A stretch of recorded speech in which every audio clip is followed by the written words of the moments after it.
इतिहास हमें बताता है कि भीमा कोरेगांव 1 जनवरी 1818 में हुआ, लेकिन असली कहानी 129 साल पहले शुरू हो चुकी थी। सुनो ध्यान से। 11 मार्च 1689 को छत्रपति संभाजी महाराज की औरंगजेब द्वारा निर्मम हत्या कर दी गई। हत्या के बाद उनके शरीर के टुकड़े भीमा नदी में बहा दिए गए और आदेश दिया गया कि कोई अंतिम संस्कार करेगा तो उसे भी मौत दी जाएगी। भय के इस माहौल में वड़ू गांव के महार समाज के लोग जनाबाई, गोविंद महार, ठगोजी महार और मंगोजी महार रात में नदी में उतरे, शरीर के अवशेष इकट्ठा किए और रघुनाथ बाबा की जमीन पर संभाजी महाराज का अंतिम संस्कार किया। इस मानवीय साहस की कीमत पूरे महार समाज को चुकानी पड़ी। पेशवा काल में उन पर अमानवीय नियम थोपे गए, कमर में झाड़ू और गले में मटका, ताकि उन्हें सामाजिक रूप से अपमानित रखा जा सके। 18वीं सदी में पेशवा शासन के दौरान ये दमन और तेज हुआ, जबकि दूसरी ओर ब्रिटिश ईस्ट इंडिया कंपनी अपनी सैन्य शक्ति बढ़ा रही थी और 1750 के बाद महारों को बॉम्बे नेटिव इन्फेंट्री में भर्ती किया जाने लगा। 1817 से 1818 में अंतिम पेशवा बाजीराव दो ने ब्रिटिश सत्ता को चुनौती देने की तैयारी की।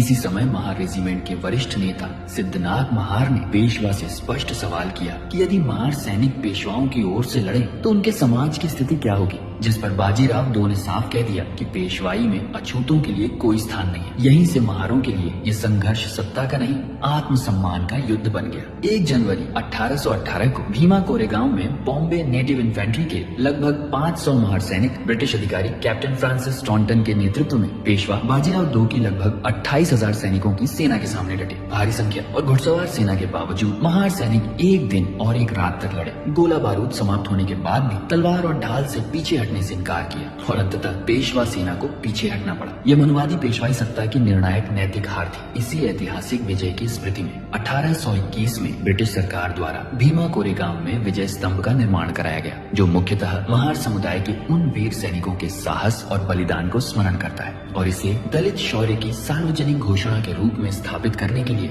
1 जनवरी 1927 को डॉक्टर भीमराव अंबेडकर शौर्य दिवस के अवसर पर अपने अनुयायियों और दलित पूर्व सैनिकों के साथ भीमा कोरेगांव के विजय स्तंभ पर पहुंचे, क्योंकि उनके लिए यह ब्रिटिश जीत का उत्सव नहीं बल्कि महार सैनिकों के आत्मसम्मान, प्रतिरोध और इंसान होने के अधिकार की ऐतिहासिक पुष्टि थी। इतिहास तभी जिंदा रहता है जब उसे लोग आगे ले जाते हैं, इसलिए शेयर कीजिए।